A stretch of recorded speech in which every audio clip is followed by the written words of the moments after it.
Hello everyone, welcome in PPGN chemistry classes. आज की इस क्लास में कोरोजन के बारे में अपन डिस्कस करेंगे।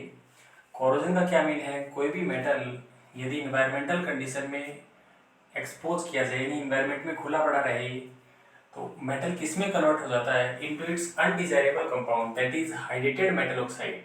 इसी अपन क्या बोलते हैं? कोरोजन, यानी conversion of metal into its undesirable compound. वो अनडिजायरेबल कंपाउंड जनरली कौन से होते हैं? Hydrated metal oxide when exposure to atmospheric condition is called corrosion. यानी किसी भी मेटल को यदि एनवायरमेंटल कंडीशन में एक्सपोज किया जाए तो मेटल अपने अनडिजायरेबल कंपाउंड में कन्वर्ट हो जाता है। इस प्रोसेस को अपन क्या बोलते हैं? कोरोजन बोलते हैं। जैसे एग्जांपल टार्निशिंग ऑफ सिल्वर अपन बता सकते हैं। सिल्वर इन्वायरमेंट में पड़ा है तो उसकी सरफेस कैसे होती है? टार्निश्ड हो जाती है। ऐसी green coating on copper surface, copper के जो भी अपने बर्तन वगैरह होते हैं वो इन्वायरमेंट में लंबे समय तक पड़े रहे तो अपन देखते हैं उनकी सरफेस पे क्या ग्रीन कोटिंग आ जाती है, ग्रीन सब्सटेंस उनकी सरफेस पे जमा हो जाता है। In case of iron corrosion is also called rusting. Iron के केस में कोरोजन को अपन क्या बोलते हैं? रस्टिंग बोलते हैं। Chemical formula of rust is Fe2O3.xS2। Rust का केमिकल फॉर्मूला क्या होता है? Fe2O3.xS2। यानी कोरोजन का क्या मीन हो गया? मेटल का किस में कन्वर्ट होना? Into its undesirable compound.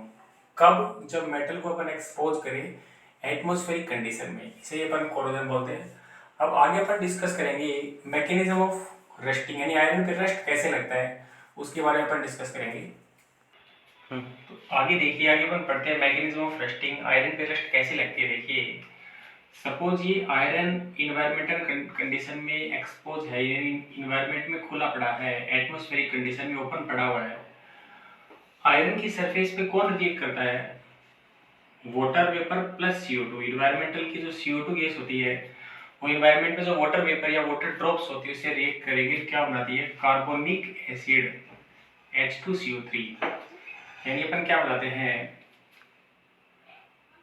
CO2 gas react with water vapor on surface of iron to form carbonic acid. क्या बनाती है? कार्बोनिक एसिड बनाती है H2CO3, that is H2CO3।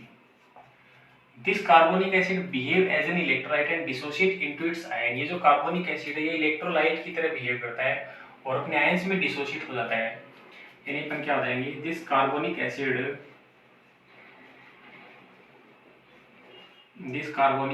Behave as an electrolyte and dissociate into its ion। अपने ions में dissociate होता है। किस तरीके से? देखिए, H2CO3 है, कार्बोनिक एसिड टूट जाएगा किसमें? 2H plus CO3 -2। At the same time water also dissociate into its ion. Same time पे वाटर भी डिसोशिएट हो जाता है किसमें? H प्लस OH में। यहाँ पे 2 वाटर मॉलिक्यूल अपन ले लें, 2H प्लस 2H माइनस। जैसे ही ये रिएक्शन होती है आयरन की सरफेस पे, जैसे ही कार्बोनिक एसिड बना और कार्बोनिक एसिड अपने आयंस में डिसोशिएट होता है, सेम टाइम पे आयरन की सरफेस एनोड की तरह बिहेव करने लगती है। और क्या रिएक्शन होती है यहाँ एनोड पे? Fe किस में कन्वर्ट होता है? Fe +2 electron. और ये इलेक्ट्रॉन कौन गेन करेंगे? H plus. अब यहाँ पे H प्लस कितने हैं? 4, और इलेक्ट्रॉन आ रहे हैं 2, इसलिए इस इक्वेशन को मल्टीप्लाई कर देते हैं 2 से। तो ये 4 इलेक्ट्रॉन कौन गेन करेगा ऑन कैथोड? ये जो H प्लस है, ऊपर वाली जो सरफेस है वो कैथोड की तरह बिहेव कर रही है। कैथोड पे क्या आपके पास 4H प्लस, तो 4H प्लस ने 4 इलेक्ट्रॉन लिया, किसमें कन्वर्ट हुए? 4 हाइड्रोजन एटम, यानी कि 2H2 अपन लिख सकते हैं इसे, hydrogen gas. And this hydrogen gas react with environmental oxygen to form H2O। ये एनवायरमेंटल ऑक्सीजन के साथ रिएक्ट करके क्या बना देती है? H2O। यानी कैथोड पे ओवरऑल क्या रिएक्शन हुई? 2H2 से 2H2 कैंसिल हो गया, क्या अपने पास आया? 4H plus 4 electron plus O2 convert into 2H2O। अब एनोड कैथोड के रिएक्शन को जोड़ते हैं। ध्यान दीजिए, यहाँ से क्वेश्चन भी पूछा जाता है कि the process of resting is an electrochemical phenomena, how will explain. यानी रेस्टिंग का प्रोसेस एक इलेक्ट्रोकेमिकल फिनोमेना, आप कैसे एक्सप्लेन करेंगे। तो अपन बता सकते हैं यहाँ पे आयरन की सरफेस एनोड की तरह बिहेव कर रही है, आयरन के ऊपर वाला जो पार्ट है वो कैथोड की तरह बिहेव कर रहा है, यानी ऑक्सीडेशन रिडक्शन दोनों रिएक्शन यहाँ पे हो रही है, इसलिए ये क्या है कि इलेक्ट्रोकेमिकल फिनोमेना हो गया। तो ये रिएक्शन आपकी एनोड पे हुई है, कैथोड पे हुई है, अब दोनों को जोड़ देंगे। एनोड पे कौन सी रिएक्शन है, 2Fe convert into 2Fe plus 2 plus 4 electron, और कैथोड पे आपकी कौन सी रिएक्शन हो रही है, 4H plus plus 4 electron plus O2 convert into 2H2O। अब आवर वाली रिएक्शंस को अपन जोड़ दें तो देखिए अपोजिट सेम वैल्यूज होती है वो कट जाती है, 4 इलेक्ट्रॉन से 4 इलेक्ट्रॉन कट गया, तो आपके पास क्या आ गया यहाँ पे, ओवरऑल रिएक्शन क्या आ गई, 2Fe plus 4H plus plus O2 convert into 2Fe plus 2 plus 2H2, ये आपके पास आ गई overall cell reaction. Fe plus 4H plus plus O2 convert into 2Fe plus 2 plus 2H2, ये एनोड और कैथोड की रिएक्शंस आपके पास आ चुकी है। अब देखिए ये ओवरऑल सेल रिएक्शन आपके पास हो गई है। आगे क्या होता है ये आपको वापस रिपीट कर दूंगा, एक बार वापस देखिए। आयरन की सरफेस पे कौन रिएक्ट करता है, H2O with environmental CO2 to form carbonic acid.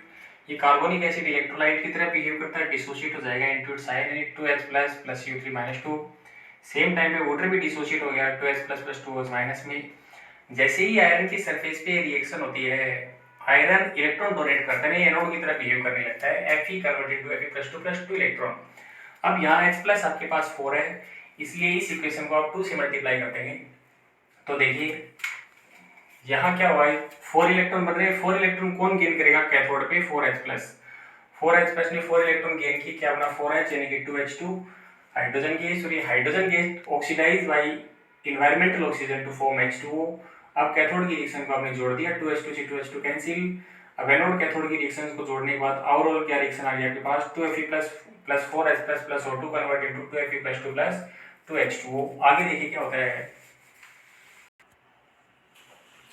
आगे देखिए क्या होता है, ये जो फेरस आयन बन रहे हैं, Fe प्लस 2 आयन बन रहे हैं, ये क्या होते हैं, get oxidise by water and environmental oxygen. जो वाटर बन रहा है और इन्वायरमेंटल ऑक्सीजन से क्या हो जाते हैं, ऑक्सीडाइज हो जाएंगे, क्या बनाते हैं Fe2O3, साथ में क्या लिबरेट हो रहे हैं 4H plus ion, ferric oxide में ऑक्सीडाइज हो गया। और ये जो फेरिक ऑक्साइड है गेट हाइड्रेटेड, इससे वाटर मॉलिक्यूल अटैच हो जाते हैं, X मॉलिक्यूल आपने मान ली, तो क्या बन जाएगा Fe2O3.XH2O, ये आपका फॉर्म हो गया रस्ट। बहुत आसान रिएक्शन देखिए, आयरन की सरफेस पे कार्बोनिक एसिड फॉर्म होता है H2 प्लस CO2 से। आयरन की सरफेस पे H2 और CO2 आपस में रिएक्ट किए, कार्बोनिक एसिड बना, इलेक्ट्रोलाइट की तरह बिहेव करता है, dissociate into its ion. Same time पे वाटर भी डिसोशिएट हो जाता है इनटू इट्स आयन, और the surface of iron behave as an anode, यानी इलेक्ट्रॉन डोनेट करेगी। These 4 electron are gained by 4H plus, 4 electron की गेनिंग होगी, मतलब ऊपर वाला पोर्शन है वो कैथोड की तरह बिहेव करेगा, 4H plus plus 4 electron convert into 2H2 gas, hydrogen gas get oxidise to form water molecule. फिर कैथोड की जोड़ दी, उसके बाद एनोड कैथोड की रिएक्शन आपने जोड़ दी। आगे क्या बताते हैं, this formed ferrous ion get oxidise by water molecule and oxygen to form ferric oxide, ferric oxide बना देता है ऑक्सीडाइज होके, और ferric oxide molecule get hydrated, इससे क्रिस्टलाइन वाटर मॉलिक्यूल अटैच हो जाते हैं टू फॉर्म रस्ट, Fe2O3.XH2O। अब आगे देखिए, इससे क्वेश्चन बनता है कि what is the effect of pH on rust. PH का क्या इफेक्ट पड़ता है, पीएच का मतलब यदि आयरन है, आयरन पे आप एसिड वगैरह डाल दें तो क्या इफेक्ट पड़ता है, effect of pH on rusting. Resting में पीएच का क्या इफेक्ट होता है, तो अपन देख रहे हैं H प्लस साइन चाहिए अपने को, तो एसिड यदि आप आयरन पे डालोगे, एसिड डालने का मतलब पीएच आप क्या करेंगे, कम करेंगे। यदि पीएच डिक्रीज कर दी जाए, पीएच डिक्रीज करने मतलब H प्लस आयन ज्यादा होंगे आपके पास, यानी रिएक्टेंट ज्यादा होगा तो रेट ऑफ रिएक्शन बढ़ेगी, यानी पीएच कम होगा मतलब H प्लस आयन की कंसंट्रेशन क्या होगी, इंक्रीज होगी, और रस्टिंग का प्रोसेस होगा वो क्या होगा, फास्ट होगा। रस्टिंग की जो रेट है वो क्या हो जाएगी, इंक्रीज हो जाएगी। तो ये ध्यान रखिए, effect of pH on rusting. आगे अपन देखते हैं protection of iron from rusting. Iron को रस्ट से कैसे प्रोटेक्ट किया जाए। तो फर्स्ट अपन देखते हैं बैरियर प्रोटेक्शन। बैरियर प्रोटेक्शन में अपन क्या बताते हैं कि आयरन और इन्वायरमेंट के बीच में आप एक बैरियर फिल्म क्रिएट कर देते हैं। और ये बैरियर फिल्म किसकी क्रिएट करते हैं, ऑयल या फिर ग्रीस, जिससे आयरन डायरेक्ट इन्वायरमेंटल कंडीशन की कनेक्टिविटी में नहीं आ पाता है और आयरन पे रस्ट नहीं लगेगी। तो ध्यान रखिए, a barrier film of oil और grease is created between iron and environmental condition. Iron और इन्वायरमेंटल कंडीशन के बिटवीन अपन ऑयल और ग्रीस की एक फिल्म क्रिएट कर देंगे, यानी आयरन के ऊपर कोटिंग कर देंगे, क्या, ऑयल पेंट या फिर ग्रीस की कोटिंग कर देंगे। सेकेंड अपन देखते हैं सैक्रिफाइशियल प्रोटेक्शन। ये इंपॉर्टेंट है, सैक्रिफाइशियल प्रोटेक्शन पूछा जाता है बहुत बार, ये ध्यान रखें। सैक्रिफाइशियल प्रोटेक्शन में अपन क्या करते हैं कि आयरन की सरफेस पे ऐसा मेटल की लेयर अपन कोटिंग कर देंगे, ऐसे मेटल की कोटिंग कर देंगे which is more electropositive than iron, which is more electropositive than iron, जो आयरन से ज्यादा इलेक्ट्रोपॉजिटिव हो, लाइक जिंक। जैसे यहाँ आयरन की सरफेस पे आपने जिंक की कोटिंग कर दी, तो जिंक की कोटिंग करने से क्या फायदा हुआ कि जिंक मोर इलेक्ट्रोपॉजिटिव आयरन से, यानी जिंक ज्यादा रिएक्टिव है। तो जब तक आयरन की सरफेस पे जिंक है तब तक आयरन इलेक्ट्रॉन डोनेट नहीं करता है। जो आप रिएक्शन देख रहे हैं ना, Fe कन्वर्ट इनटू Fe+2, वो Fe नहीं करेगी, वो कौन करेगा, जिंक करेगा। जिंक कन्वर्ट होगा Zn+2, यानी जिंक सेक्रीफाइस हो जाता है आयरन पे। जब तक जिंक रहेगा तब तक आयरन क्या है, सुरक्षित है। इसे अपन बोलते हैं सैक्रिफाइशियल प्रोटेक्शन। और आयरन की सरफेस पे जिंक की कोटिंग करने के प्रोसेस को अपन क्या बोलते हैं, गैल्वेनाइजेशन। इस प्रोसेस को गैल्वेनाइजेशन ही बोलते हैं। तो पूछा जाता है question, what do you mean by sacrificial protection या फिर what do you mean by galvanization.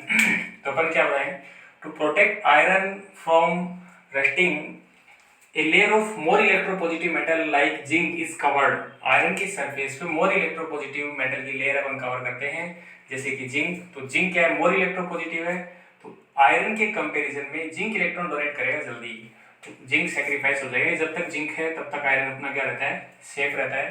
तो ये कोरोजन का टॉपिक अपना कंप्लीट होता है। तो ध्यान से आप अच्छे तरीके से पढ़ें, इसकी रिएक्शंस को ध्यान से देखें। रस्ट का केमिकल फॉर्मूला क्या है, सैक्रिफाइशियल प्रोटेक्शन और ओवरऑल रिएक्शन ऑफ रस्टिंग। या ये क्वेश्चन में पूछा हुआ है कि the process of rusting of iron is an electrochemical phenomena, how will you explain. तो अपन क्या बताएंगे, इसमें एनोड और कैथोड दोनों रिएक्शन हो रही है, यानी ऑक्सीडेशन रिडक्शन दोनों रिएक्शंस हो रही है, फिर वो रिएक्शंस आपको बतानी पड़ेगी। इसीलिए क्या है, इलेक्ट्रोकेमिकल फिनोमिना है। तो इसे आप अच्छे तरीके से पढ़ें।